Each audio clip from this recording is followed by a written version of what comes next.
সকাল 10টা 50 দুই মামলার হাজিরা দিতে বিশেষ আদালতে হাজির হন বেগম খালেদা জিয়া। জিয়া অরফানেজ ও জিয়া চ্যারিটেবল ট্রাস্ট দুর্নীতি মামলায় খালেদা জিয়াকে আগামী 24 নভেম্বর আত্মপক্ষের সমর্থনের জন্য দিন ধার্য করেছেন বিশেষ আদালত।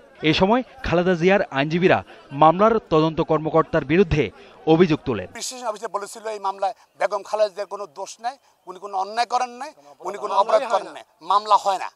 এবং এগুলাই আজকে জেরার মধ্যে আসছিল। এই পর্যায়ে আমরা মনে করি যে যেহেতু মামলার বাদী এবং আয়ু সে অবৈধ তার নিয়োগ দিয়েছে হাইকোর্টের মহামান্য হাইকোর্টের নির্দেশনা অমান্য করে এই মামলার সে সাক্ষী হইতে পারে না, বাদী হইতে পারে না। অপরদিকে জিয়া অরফানেজ ট্রাস্ট মামলায় তদন্ত কর্মকর্তাকে জেরার জন্য 17 নভেম্বর পরবর্তী দিন ধার্য করেছেন আদালত।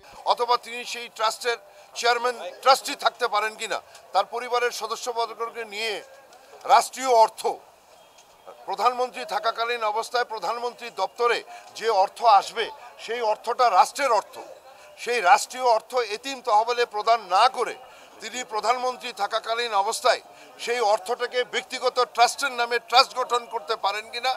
দুর্নীতির দুই মামলায় 2014 সালের 19 মার্চ খালেদা জিয়া সহ 9 জনের বিরুদ্ধে অভিযোগ গঠন করেন ঢাকার তৃতীয় বিশেষ জজ আদালত। ইমাম সেকান্দার, 21 টেলিভিশন, ঢাকা।